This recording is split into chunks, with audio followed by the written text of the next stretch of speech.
Salut internet! Nouvelle vidéo et pour bien commencer la semaine, nous allons nous mettre dans une ambiance de bal, d'amour dans le Londres de 1800. C'est LE roman du moment sur lequel est basée la série Netflix du moment. Oh, regardez-moi ça comme il est beau. Oh, qu'il est beau! Je veux bien sûr parler de la chronique des Bridgerton aux éditions J'ai lu. Donc, la chronique des Bridgerton, qu'est-ce que c'est? Eh bien, c'est l'histoire de Miss Daphne Bridgerton qui fait son entrée dans le monde. Bal des débutantes, sa mère veut lui trouver un bon parti. Vous connaissez un petit peu l'idée. Mais les balles s'enchaînent et Miss Daphne Bridgerton ne trouve toujours pas chaussure à son pied. Et il y a le fameux Simon Basset, duc de Hastings, qui vient tout juste de faire son grand retour à Londres et qui n'a absolument pas l'intention de se marier. Ni maintenant, ni plus tard, jamais. Mais par un concours de circonstances, Daphne et Simon vont rentrer en contact et vont s'allier pour que ce dernier ne soit pas embêté par les chères ladies voulant marier leur progéniture et que Daphne ait sa cote de popularité qui remonte histoire de trouver un prétendant digne de ce nom. Et comment vont-ils faire un tel exploit, me direz-vous?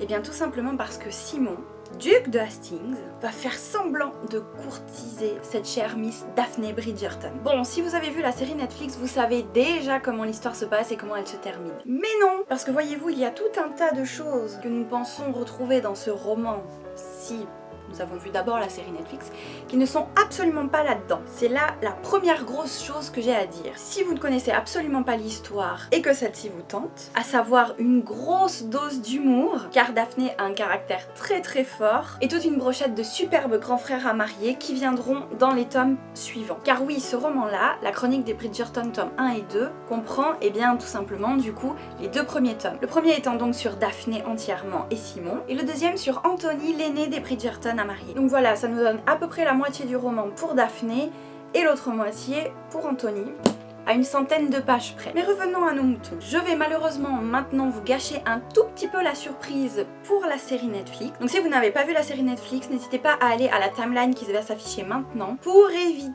tout spoil. Au début, tout début du premier épisode de la série Netflix, Daphne se prépare à faire son entrée dans le monde en étant présentée à la reine. Donc il y a tout un passage où elle est magnifique, où elle fait son avancée vers sa majesté et où cette dernière la déclare le diamant de la saison. Sauf que ce passage n'est absolument nulle part dans le roman. C'est le seul point négatif, entre guillemets, mais des gros guillemets, que je donnerais à la série. Alors que pourtant c'est un plus. Il y a tout plein de passages super intéressants dans la série qui ne sont pas du tout dans le livre.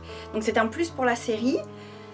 Est-ce qu'on peut dire que c'est un moins pour le livre? Eh bien je ne sais pas, puisque le livre est quand même l'origine de la série. Si vous attendez avec impatience de lire dans le livre la jalousie grandissante de Simon et Daphne qui passe à ça de devenir une princesse, eh bien vous ne le verrez nulle part là-dedans. Cependant, c'est un très bon roman. Il est rempli d'humour. Si vous avez aimé les tonnes de traits d'humour qu'il y a dans la série, vous allez les retrouver là, et même d'autres que vous n'avez pas forcément vu dans la série. Et c'est vraiment un super roman d'amour et d'humour. Ah, j'adore ce livre. La série Netflix, comme cette série de livres, ont l'une comme l'autre beaucoup d'avantages. Donc si avec le peu que je vous en dis, vous avez envie de lire l'un ou de regarder l'autre, n'hésitez surtout pas et foncez. Au moment où sortira cette vidéo, le deuxième intégral, donc à savoir les tomes 3 et 4, sortiront la semaine prochaine. Alors il est encore temps de se plonger dans les deux premiers tomes pour savoir ce qui va se passer pour Daphne et Anthony avant d'attaquer l'histoire de deux autres Bridgerton. C'est vraiment dommage que la vidéo doive s'arrêter maintenant parce que j'aimerais tellement vous en parler plus, mais en même temps je ne veux surtout pas vous gâcher la surprise et le plaisir de lire ou de voir ces superbes aventures des Bridgerton.